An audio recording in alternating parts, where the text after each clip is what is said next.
मैं अरविंद श्रीवास्तव गोपाल विद्यालय YouTube channel पर आपका स्वागत करता हूं। गाइस, आज आपको हम पढ़ाएंगे क्लास 10th के civics chapter first power sharing. Power sharing शक्ति साझा करना। पावर शेयरिंग शक्ति साझा करना। लोग एक कंसेप्ट को लोग कहते हैं कि पावर शेयरिंग अगर हम शक्ति को साझा कर देते तो हम वीक हो जाते हैं, कमजोर होते हैं, लेकिन ये गलत है। पावर को अगर हम शेयर करते हैं तो हम गलत कमजोर नहीं होते हैं, हम और मजबूत होते हैं। कैसे देखेंगे आप? Ethnic composition of Belgium and Sri Lanka. आज हम आपको बताएंगे एथनिक कंपोजिशन। एथनिक कंपोजिशन क्या है? एक समाज की भाषा, एक समाज की भाषा, जाति धर्म की भाषा को हम क्या करते हैं? अलग अलग कंपोजिशन, तुलना करते हैं। उसको क्या करते हैं? लोगों के जाति और धर्म की कास्ट की भाषा को क्या करते हैं? हम तुलना करते हैं। उसी को देखते हुए हम एथनिक कंपोजिशन को आगे बढ़ते हुए हमारे पास दो कॉन्सेप्ट हैं। हमारे पास कितने कॉन्सेप्ट हैं? सिर्फ दो concept, Belgium and Sri Lanka. Power sharing में कितने कौन से कंपोजिशन पढ़ने हैं, कितनी तुलना करना है? दो, 5 बेल्जियम एंड श्रीलंका का कंपोजिशन करना है। अब यहाँ पर हमको देखना है कि किस एथनिक कंपोजिशन में सबसे पहले हम बेल्जियम को देखेंगे। बेल्जियम में फ्लेमिश को देखेंगे तो फ्लेमिश में सबसे डच भाषा कितनी बोली जाती है? 59%। दूसरी भाषा दूसरे देखेंगे हम लोग तो 40%। बोलोनिया रेंज में बोली जाती है फ्रेंच लैंग्वेज बोलोनिया रेंज में बोली जाती है वो 1% यानी 1% हम जर्मन स्पीकिंग लैंग्वेज देखते हैं, एक जर्मनी भाषा देखते हैं। और जस्ट इसका अगर देखें हम लोग तो यहाँ पर माइनॉरिटी और मेजॉरिटी को देखेंगे। भाषा में क्या देखेंगे? माइनॉरिटी और मेजॉरिटी को देखेंगे। तो यहाँ पर अगर हम देखेंगे तो कहाँ पे? बेल्जियम में अगर देखेंगे तो बेल्जियम में 59% डच लैंग्वेज, फेमिस में रेंज में कौन सी भाषा बोली जाती है? डच। और नेक्स्ट में देखेंगे कि 40% फ्रेंच लैंग्वेज है। तो यहाँ पर एक क्या है?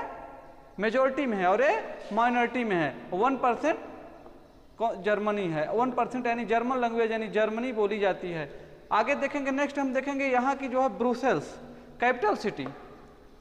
कहाँ की कैपिटल सिटी? बेल्जियम की। बेल्जियम की कैपिटल सिटी में अगर देखें हम लोग ब्रुसेल्स तो यहाँ पर फ्रेंच लैंग्वेज 80%। अब यहाँ पर डाइवर्सिटी हो रही है, यहाँ पर लैंग्वेज की डाइवर्सिटी यानी मेजॉरिटी और माइनॉरिटी में अगर देखेंगे हम पूरे यहाँ देखेंगे देश में देखेंगे यहाँ पे बेल्जियम में तो बेल्जियम में 59% है। तो कौन सी लैंग्वेज? डच है, डच भाषा, यह डच जो है सबसे ज़्यादा जो है बोली जाने वाली भाषा है। बट अगर हम इसको कैपिटल सिटी में देखते हैं तो यहाँ पर ये कितना है? ये 80%। ब्रुसेल्स में कितनी स्पोक है इसकी? 80%। और डच, ये जो डच भाषा है कितनी हो जाती है? 20%। ये फ्रेंच लैंग्वेज यहाँ पे 80% हो जाती है कैपिटल में, और डच कितना हो जाती है?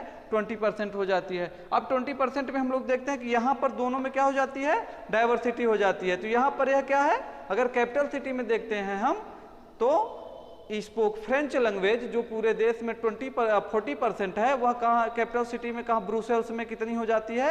80%। और जो डच है जहाँ की जिसकी मेजॉरिटी है 59% जो लैंग्वेज भाषा बोली जाती है वो क्या है? और माइनॉरिटी। दो कंडीशन आते हैं। तो अगर हम देखते हैं यहाँ पे पूरी तरह बेल्जियम में, तो बेल्जियम में पूरे अगर कंट्री को देखते हैं तो वहाँ पर डच कितना है?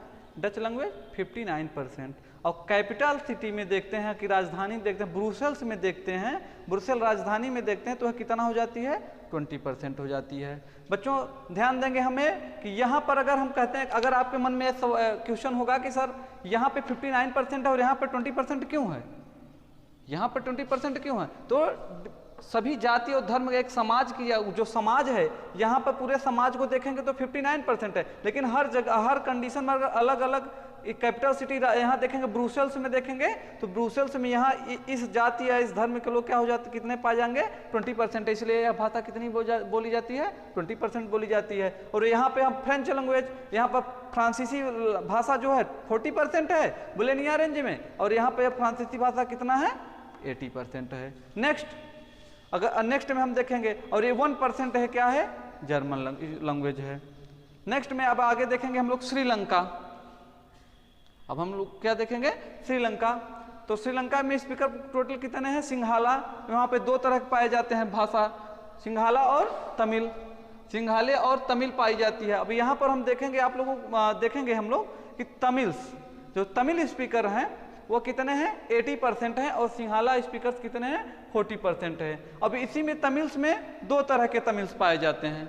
कैसे कंडीशन, दो तरह के तमिल्स पाए जाते हैं। 30% श्रीलंकाई तमिल, जो तमिल की भाषा है, जो तमिल भाषा बोले उसमें 13% हम देखेंगे तो कौन से भाषाई हैं, कहाँ के हैं, श्रीलंका के हैं, ये श्रीलंकाई पाए जाते हैं। नेक्स्ट में 5% कौन है, तमिलनाडु, 5% तमिल। अब आपके मन में उठेगा कि सर तब 5% इंडियन तमिल कैसे वहाँ पे आ गए, तो हम आपको बताना चाहेंगे जो 5% इंडियन तमिल है वह जब ब्रिटिश गवर्नमेंट जब कार्य कर रही थी वहाँ पे, तो वहाँ पे जो काम करने वालों की संख्या क्या होती थी, कम होती थी। तो ये तमिल का जो रेंज है हमारे तमिलनाडु, भारत का जो तमिलनाडु का रेंज है, और जो श्रीलंका है वह जो श्रीलंका हमारे क्या है, एक द्वीप है जो बहुत मतलब कि भारत से लगा हुआ है। और यह जो है वहाँ के इंडियाई मतलब भारतीय लोग जाते थे क्या करने, कार्य करने, भारतीय तमिल जाते थे कार्य करने, इसलिए उनकी भाषा वहाँ पर क्या होती थी, इंडियन तमिल में कन्वर्ट हो जाते थे।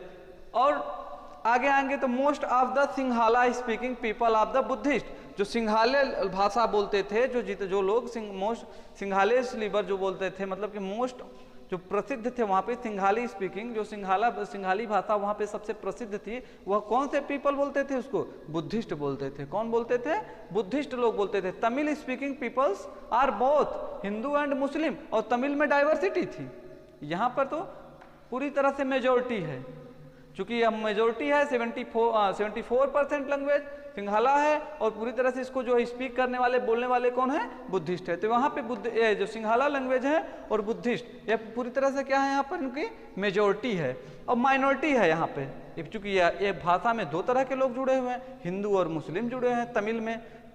और 7% फिर देखेंगे यहाँ पर 7% population is the Christians speak the Tamil and Sri Lanka, और यहाँ पर जो 7% क्रिश्चियन है, बचे 7% जो क्रिश्चियन है वो क्या है, स्पीक तमिल एंड सिंघाला। जो क्रिश्चियन है 7% क्रिश्चियन है, वो दो तरह की भाषा बोलते हैं, तमिल भी बोलते हैं और सिंघाला भी बोलते हैं। तो इसलिए आपको समझ में आया होगा कि पूरी तरह से दोनों चीज़ों को हम जब समझा दिए तो यहाँ पर हमको पता चला कि जाति एक समाज की भाषा या एक धर्म की भाषा, एक समाज की भाषा, एक धर्म की भाषा जो है एथनिक होती है। और जब हम इसको देखते हैं तो कास्ट को लेके, भाषा की डाइवर्सिटी जो होती है कास्ट को लेके, जाति धर्म आदि को मिला के हम लोग क्या करते हैं, भाषा को कन्वर्ट करते हैं।